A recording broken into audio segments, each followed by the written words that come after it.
Olá, meus irmãos, graças a Deus. Vamos hoje para a última aula da matéria de Profetas Maiores 1. Vamos estar estudando Profetas Maiores 1, 2 e 3. Nessa primeira parte falamos da parte introdutória, falamos da atuação profética no Antigo e Novo Testamento. Falamos nesta primeira parte do Reino Unido de Israel, que permaneceu unido por 120 anos, de acordo com os 40 anos reinados de Saul, 40 anos de Davi e 40 anos de Salomão, totalizando 120 anos do Reinado Unido. Falamos do que era a profecia, que profecia é diferente de transe. Falamos do tempo profético. Falamos do profeta como ofício. Falamos do profeta como ministério. Hoje eu vou estar falando, tá certo, dando continuidade da primeira e a segunda parte da profecia de Isaías, tá certo? A primeira parte vai do capítulo 1 ao capítulo de número 39 de Isaías. Esse capítulo 1 ao capítulo de número 39 vai enfatizar o seu chamado. Do capítulo 1 ao 5, Isaías, ele profetiza antes da morte de Uzias. Ele vai denunciar o pecado de Judá, reino do sul. Isaías é um profeta que profetiza antes do cativeiro, porém a sua profecia ela terá uma dimensão extraordinária, porque vai também abranger o cativeiro do reino do norte, certo? Israel, cuja capital também é a cidade de Samaria. E ele também vai profetizar acerca de acontecimentos que envolvem o lugar onde ele residia, onde ele estava, quando ele é chamado, que é o Reino do Sul, capital Jerusalém. Reino do Sul, Judá, capital Jerusalém. Então, do capítulo 6 em diante, nós falamos em aulas anteriores que Isaías ele vai profetizar de uma forma mais abrangente depois da morte do rei Uzias. Então, do capítulo 1 ao capítulo 5 falamos que ele vai profetizar antes da morte do rei Uzias, certo? E antes do cativeiro. Só que a sua profecia ela vai abranger todas as etapas do cativeiro. A primeira etapa do cativeiro, a segunda, a terceira. Ela vai ultrapassar o período interbíblico. Ela vai ultrapassar o início e o ministério de Jesus. E há profecias de Isaías que ainda vão ser cumpridas no reino milenar. Isaías também falamos que ele é conhecido como o evangelista do Antigo Testamento. Por quê? Porque o capítulo 1 ao capítulo de número 39 vai dar ênfase à lei, o Antigo Testamento. E do capítulo de número 40 ao capítulo de número 66 vai dar ênfase, tá certo, ao Novo Testamento. É por isso que a maior parte dos estudiosos dizem que Isaías, ou o livro de Isaías, é a Bíblia dentro da Bíblia. Eles acreditam que se não tivéssemos Antigo Testamento, o Novo Testamento, mas se tivéssemos apenas o livro de Isaías, teríamos toda a Bíblia. Por quê? Porque a Bíblia tem 66 livros, 39 Antigo Testamento e 27 Novo Testamento. Da mesma forma, Isaías tem 66 livros, a mesma totalidade da Bíblia. E é interessante observar que do capítulo 1 ao capítulo 39 de Isaías, que justamente são os 39 livros do Antigo Testamento. Então, do capítulo 1 ao capítulo de número 39 do livro de Isaías, vai fazer ênfase ou dar ênfase à lei, ok? E do capítulo de número 40 ao capítulo de número 66, vai fazer alusão ao Novo Testamento e ao mundo vindouro, ok? Então, a primeira parte do livro, profecias referente a Judá e Jerusalém, ele vai denunciar a nação, ok? A nação ela vai se misturar, vai se envolver com práticas pagãs da época, tá certo? A corrupção da época será de forma generalizada. Os sacrifícios se tornaram inaceitáveis, porque o povo se corrompeu, o sistema litúrgico foi corrompido, foi deturpado. Aqueles que deveriam ser exemplo não foi, ok? O que acontece? Deus, ele vai usar Isaías para denunciar o pecado do povo, para que o povo fosse forçado ao arrependimento. E a vara de correção de Deus para com o seu povo, tanto para o reino do norte como para o reino do sul, seriam os cativeiros que Deus iria permitir. Perceba que no cativeiro do norte, no ano de 722, Deus vai permitir que a Síria invada, certo? A cidade de Samaria e subjugue o povo. Da mesma forma, no cativeiro do sul aqui, ó, Judá, Jerusalém, por 3 vezes Deus vai permitir que Nabucodonosor, certo? Oprima e subjugue o povo. E na terceira leva, no ano de 586 aproximadamente, Nabucodonosor representando, tá certo?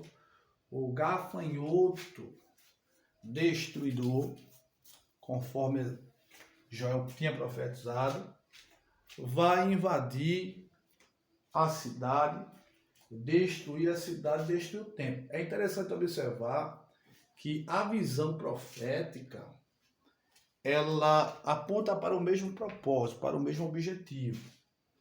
Então, todos aqueles que Deus usou em uma visão conjunta, em uma só perspectiva. Vou dar um exemplo aqui. Joel, quando profetiza que Deus mandaria 4 exércitos para forçar a nação ao arrependimento, esse exército seria exército de gafanhoto, tá certo? Os gafanhotos vieram, atacaram a lavoura, deixaram o povo em miserabilidade, que era uma forma de Deus forçar o povo ao arrependimento.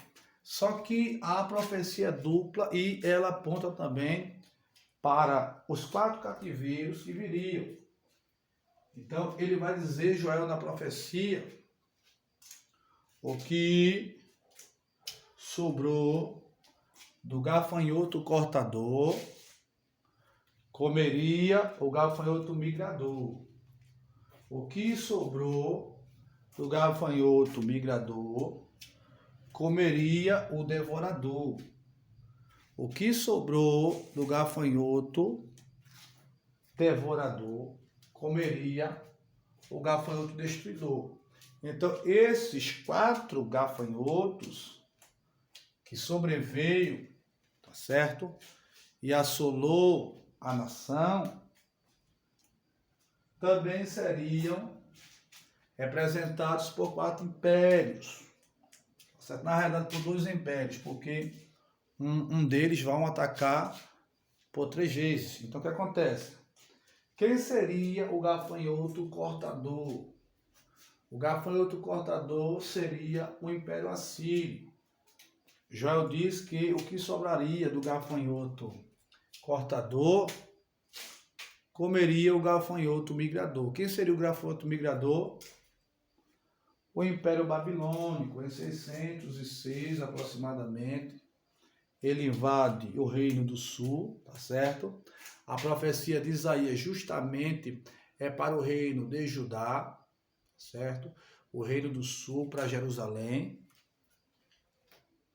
Então ele vai dizer que o que sobrou do gafanhoto cortador, o que a Síria fez com Samaria, ela invade Samaria, destrói Samaria, vai subjugar os habitantes, porém, o Reino do Sul não é afetado, certo? O Reino do Sul permanece, Jerusalém permanece, ele ataca Samaria, mas Jerusalém permanece. Aí Joel diz que o que sobrou do gafanhoto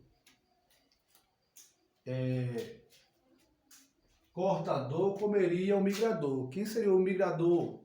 Nabucodonosor queria atacar a cidade de Jerusalém. Percebe-se que precisamos entender que Reino do Norte e Reino do Sul, Israel e Judá estão separados. Mas dentro da visão de Deus, Deus queria fazer de Israel como sempre foi, uma nação única, uma nação exclusiva. Então quando ele diz o que sobrou do gafanhoto cortador, comeria o migrador. Então no ano de 606, Nabucodonosor invadiria o Reino do Sul, Judá, capital, Jerusalém, e levaria o povo para o cativeiro.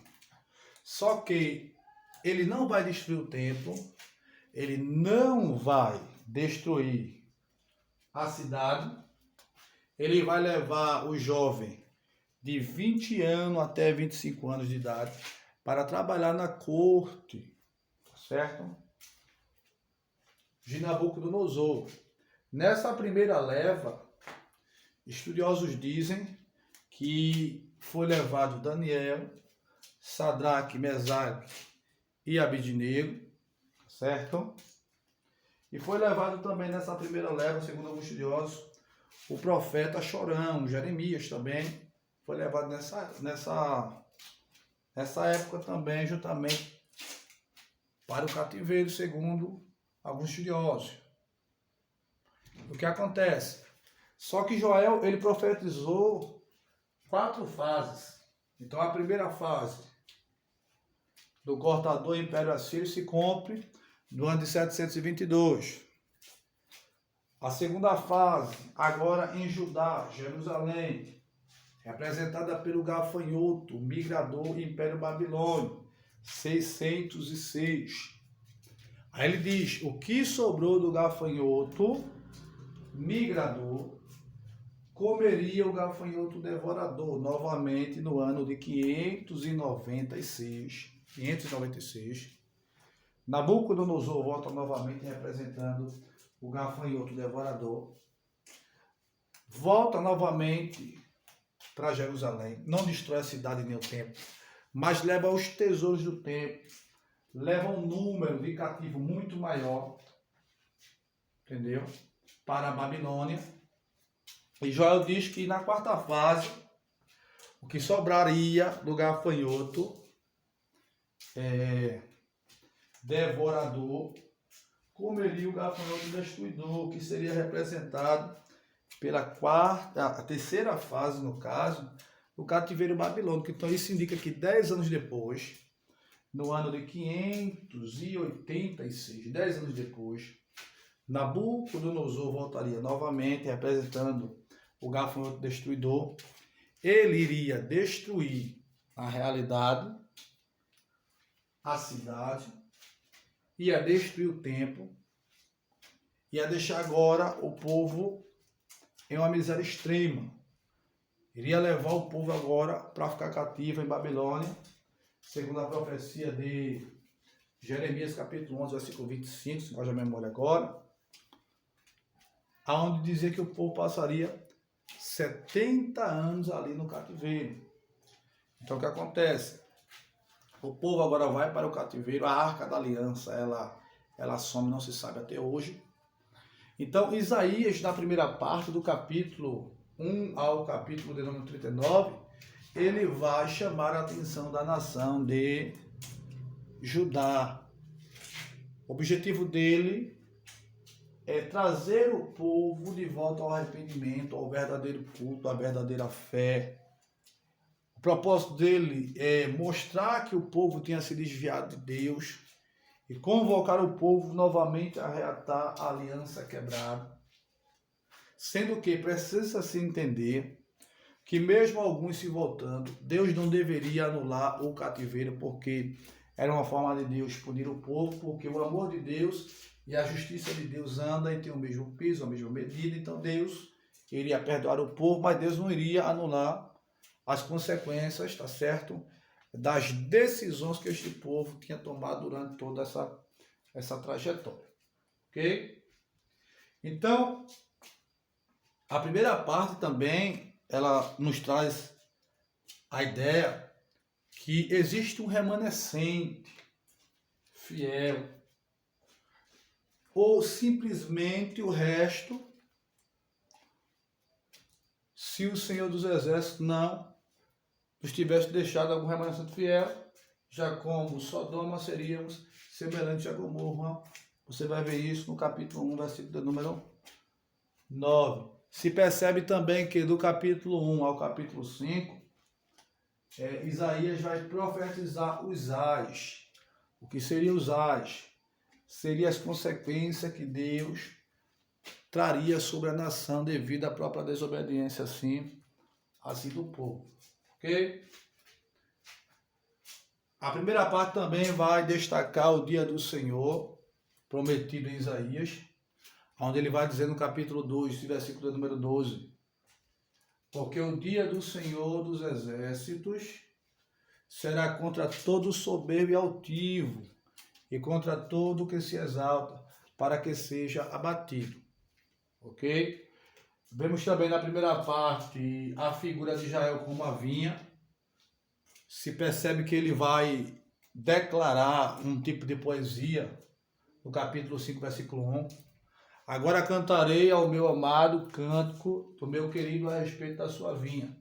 O meu amado tem uma vinha no outeiro fértil. Então Isaías vai profetizar, comparando, tá certo, Judá com a vinha que Deus plantou, tá certo, em outeiro fértil, a cercou de um valado, a limpou, a regou, entendeu? Preservou por ela e esperou que esta vinha, segundo a profecia, que ela desse frutos bons, mas em vez de dar frutos bons, ela deu fruto mau, entendeu? Um fruto ruim.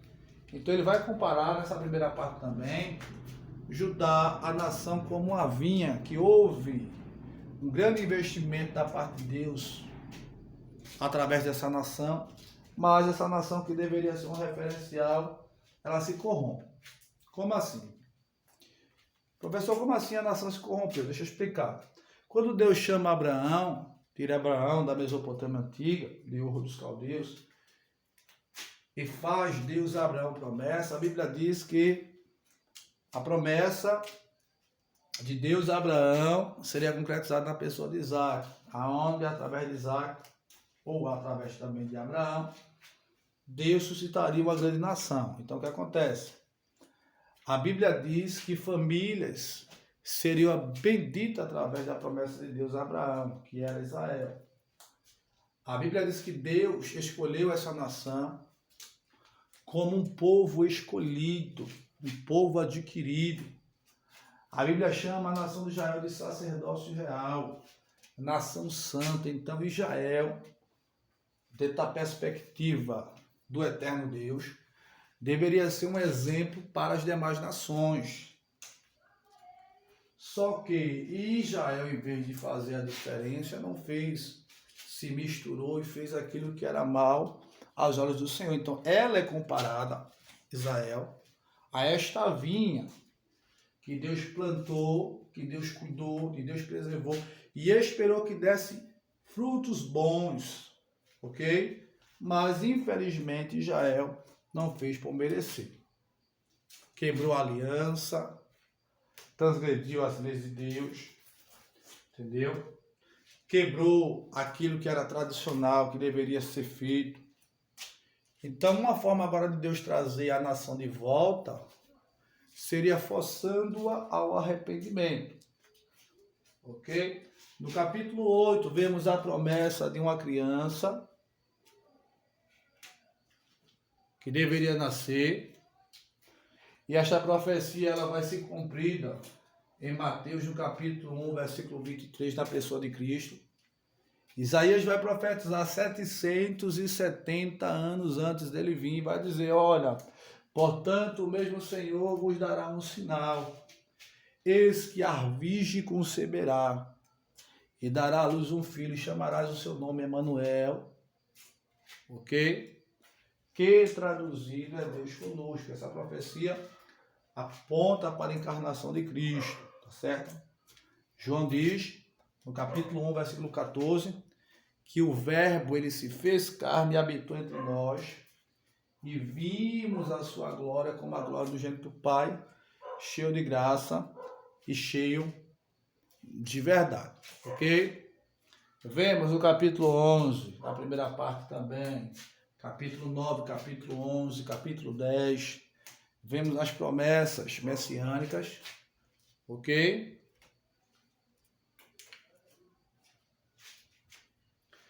Na primeira parte, vemos também profecias dirigidas contra outras nações estrangeiras e hostis, contra a Babilônia, contra a Filístia, no capítulo 14, contra Moabe, no capítulo 15, contra Damasco, Síria e Efraim, e também Israel, certo? Israel também seria punido. Deus ia punir Israel, e Deus ia punir Judá, reino do norte e reino do sul, da mesma forma que iria punir as nações ímpias, porque tanto Israel como Judá tinha se comparado a essas nações nas suas práticas, tá certo? Nas suas abominações, que tinha distanciado-as do próprio Deus, que esperava dela o melhor. Ok? Vimos também no capítulo 26 profecias dirigidas contra a Babilônia novamente, contra Edom ali, e Arábia. No capítulo 22 novamente, profecia contra Jerusalém.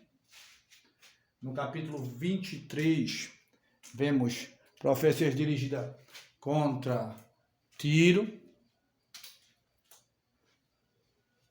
A primeira parte também vai enfatizar, tá certo? O Apocalipse de Isaías. Por quê? Porque vai enfatizar os castigos de Jeová sobre o pecado do mundo. Há profecias de Isaías que apontam para o mundo vindouro. Isaías vai profetizar que o rei que viria iria julgar com justiça, iria fazer justiça sobre toda a terra, aonde ele iria restaurar todas as coisas. Então tem profecias de Isaías que ainda vai se cumprir, tá certo, em nossos dias aproximadamente, e também no mundo vindouro. Isaías profetiza no capítulo 24 que a aliança que Deus fez com o seu povo, ela foi quebrada. E uma das formas de Deus se levantar para punir a nação seria a quebra da aliança. No capítulo 25, ele profetiza a esperança no futuro, aonde Deus iria aniquilar a morte para todo sempre, e assim ele iria enxugar o Senhor as lágrimas do seu povo. Iria tirar o opróbrio do seu povo. Por quê? Porque era uma promessa que ele tinha feito ao seu povo, e esta promessa ela irá se cumprir no futuro bem próximo. No capítulo de número 27, ele descreve a destruição das nações ímpias, Ele fala da serpente veloz, que seria sinuosa. E ele fala também do dragão, ok? No capítulo 28, vemos profecias contra Efraim, Jerusalém e o Líbano. Israel será rejeitado e Deus trará os assírios contra o seu povo, ok? A perversão de Jerusalém será punida contra a invasão babilônica. Então ele profetiza que tanto o reino do norte como o reino do sul seria penalizado porque tinha pecado contra o Senhor e Deus traria juízo sobre o seu povo, ok? Que era uma forma de Deus punir e trazer a nação ao arrependimento.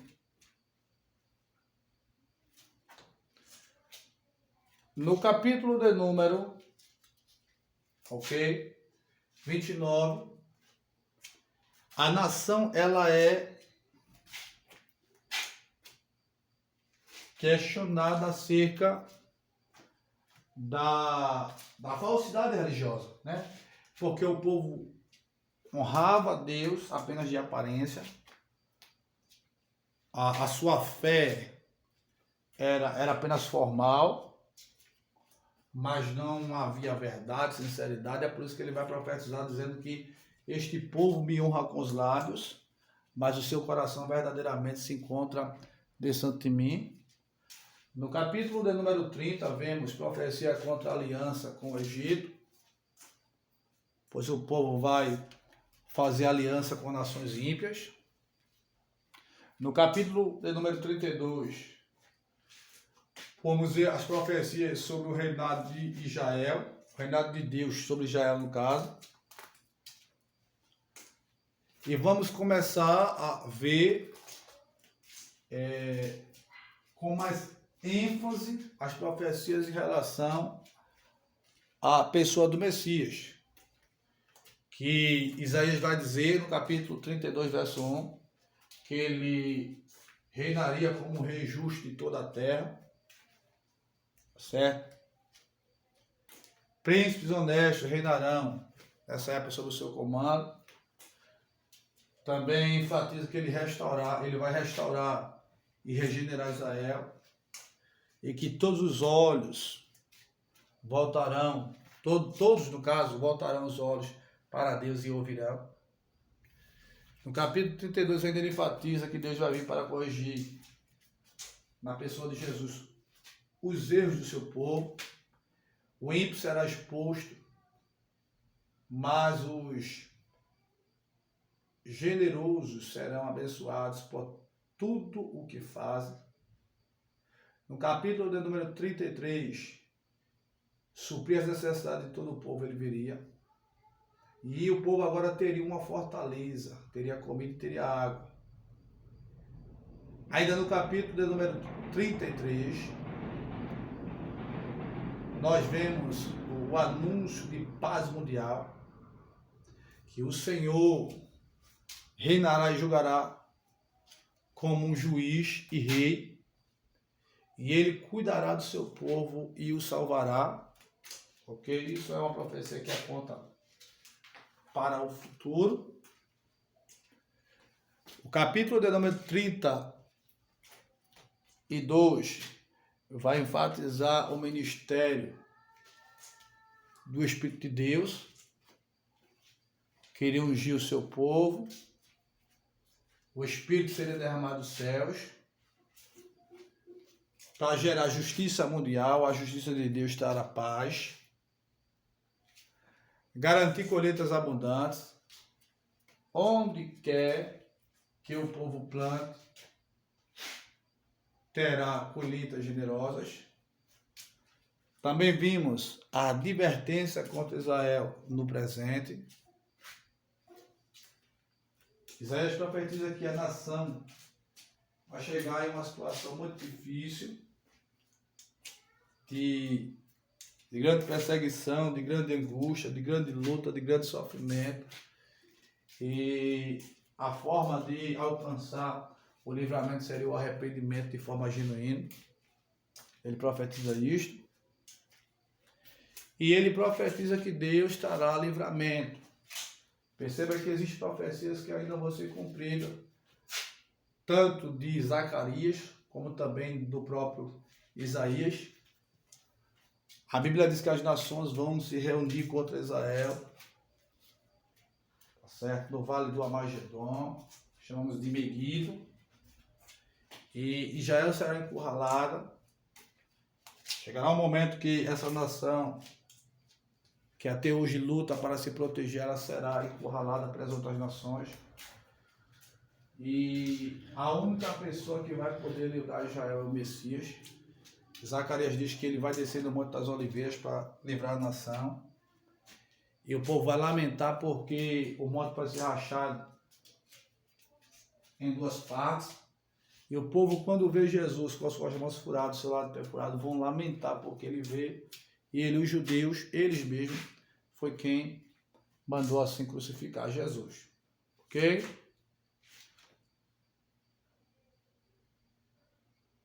Capítulo de número 34, vemos profecias que proclamam a queda de Edom e a redenção de Israel, como o juízo de Deus sobre as nações, que é uma referência ao final dos tempos. O juízo de Deus sobre Edom era um presente sobre Edom, que eram parentes dos judeus, né? Para vocês entenderem que esses edomitas aí, eles são descendentes daquele Esaú.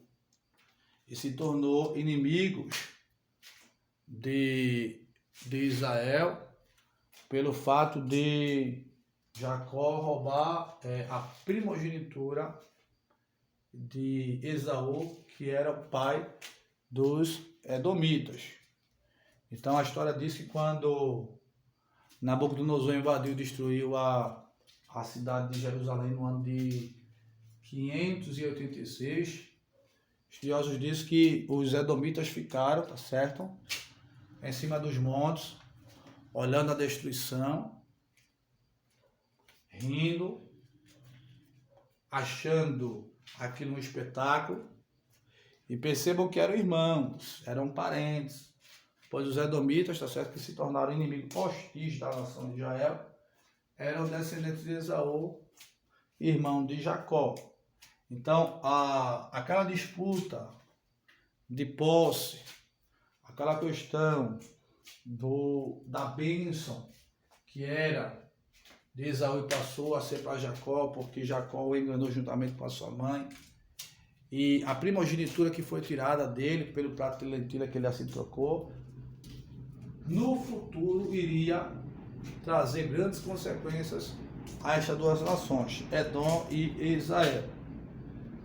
Além disso, estudiosos enfatizam que quando houve a invasão, a terceira invasão, por Nabucodonosor no ano de 586, aqueles que escaparam pelos montes foram mortos pelos próprios edomitas. Os edomitas, eles mesmos feriram a espada e alguns entregaram os feridos ao próprio rei Nabucodonosor, em vez de proporcionar livramento para os seus próprios irmãos. Existe ali uma grande rivalidade entre eles, por questões de poder, por questões que envolviam a pessoa de Jacó e Esaú.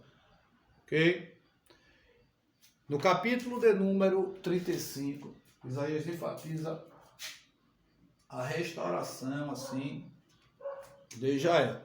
Ok? Israel seria, assim, de fato, restaurado. Apêndice histórico, a vida e a atividade de Isaías durante o reinado de Ezequias. Vemos no capítulo de número 36. Vemos a tentativa de invasão à Síria, a Jerusalém no reinado de Ezequias. Ok? Ezequias foi um rei bom, porém ele não aceitou a vontade soberana de Deus para a sua vida. E com essa resistência à vontade soberana de Deus, ele ora, ele pede a Deus que acrescente mais alguns anos de vida. Deus acrescenta 15 anos de vida ao rei Ezequias. Mas durante esses 15 anos de vida vai nascer o rei Manassés, onde esse rei Manassés vai reinar por 55 anos, meio século, onde vai ser um dos piores reis que Judá, reino do sul, Jerusalém conheceu. Vai sacrificar o seu filho a um deus chamado Milcom, vai ser agoureiro, vai adorar o sol, a lua, as estrelas, vai profanar nessa época aí o templo. Emissários de Babilônia vão entrar na nação, porque o próprio Ezequias ele vai abrir as portas para que isso aconteça. Ok? Vemos a enfermidade e a cura dele no capítulo 38. E no capítulo 39, os emissários ali de Babilônia chegam, ok? Se fingindo de pessoas de bem, quando na realidade tinha um plano maléfico por trás de toda aquela aparência formal. Amém? Então, se Deus quiser, na próxima aula nós finalizamos, tá certo? Essa segunda parte do livro de Isaías.